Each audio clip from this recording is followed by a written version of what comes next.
The countdown is on, and behind the scenes in Berea, something is brewing, something that could change the trajectory of the Cleveland Browns for years to come. There's been some discussion going around the web, and I'm going to break it down for you here, so be sure to hit the like button, and I'll keep you updated on this channel every day. Let's get started. As we get closer to the 2025 NFL Draft, whispers are turning into declarations, and one name keeps popping up with authority, Kenny Pickett. But don't blink, because this story is about more than quarterbacks. It's about a franchise on the brink of reinvention. It all starts with a failed season.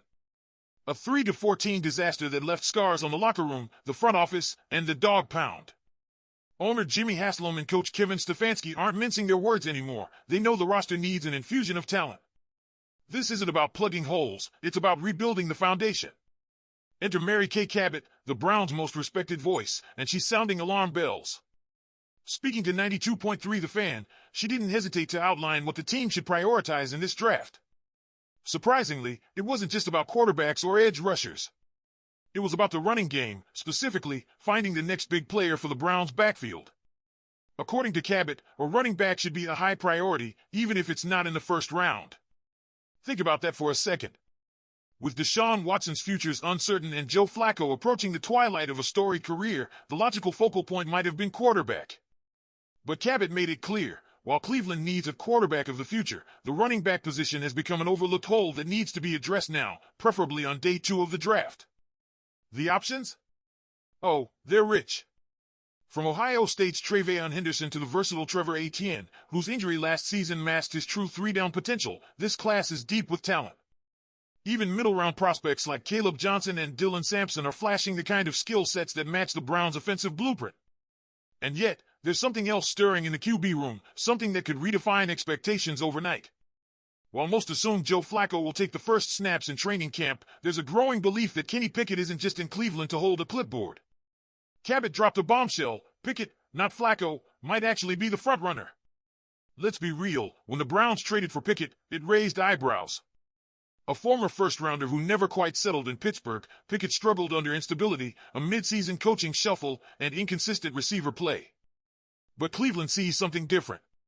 They see a player with untapped potential, someone who just needs the right structure, the right weapons, and maybe the right moment to ignite. Cabot insists the Browns have been really high on Kenny Pickett all offseason. Ball security is one of his top attributes, and in a division where turnovers can decide everything, that matters. Pickett's calm under pressure and his conservative but efficient decision-making are winning over the coaching staff. Suddenly, it's not so far-fetched to imagine him taking the reins. If you're drawing parallels, you're not alone. Think Jared Goff in Detroit. Think Geno Smith in Seattle. Think Sam Darnold, who showed flashes once freed from dysfunction. Cabot's not predicting Pickett will reach Pro Bowl status overnight, but the seeds are there. With Flacco's age, he'll be 40 by the time the season kicks off, and his uncertain longevity, this isn't just a battle for 2025. It could be a pivot point for the franchise's long-term identity. And yet, none of this happens in a vacuum. The Browns are also eyeing reinforcements in the trenches. Tight end, offensive tackle, and especially defensive tackle are all areas that need attention. With Dalvin Tomlinson gone and veteran depth showing its age, Cleveland might take a swing late in the draft at someone like Nazir Stackhouse from Georgia. Stackhouse isn't a flashy name, but he's a classic AFC North kind of player. A 6'4", 327-pound run stopper, he's built to clog up lanes and wear down interior lines. His pass rush? Not much to write home about. But for a team that's already got a league-edge presence in Myles Garrett, a player like Stackhouse could plug a gap, literally, and give Jim Schwartz the flexibility to rotate more creative pressure packages around him. What stands out about Stackhouse is his consistency and durability, 59 career games for Georgia, anchoring one of the nation's most dominant defenses. His scouting report reads like a checklist for what Cleveland needs: dense frame, heavy hands, a strong base against the run. The downside? Limited agility and almost no pass rush upside. Still, when you're staring down Derrick Henry and Najee Harris twice a year, there's always a market for guys who refuse to be moved. So here we are. 3 days. 6 picks on day 3. A quarterback room on the brink of transformation. A running back needs screaming for attention. And a defense that's still one piece away from dominance. This is more than a draft, it's a defining moment. Drop your thoughts below. And just when you think you've got the 2025 Browns figured out, When it seems like it's all about Pickett versus Flacco or finding that explosive backfield weapon, there's another layer that changes the stakes entirely. Because beyond the glitz of day 1 selections or even day 2 gems, what happens late on day 3 might end up defining how deep this roster truly is when the grind of the season hits. Take a closer look at the 6 day 3 picks Andrew Berry has in his pocket.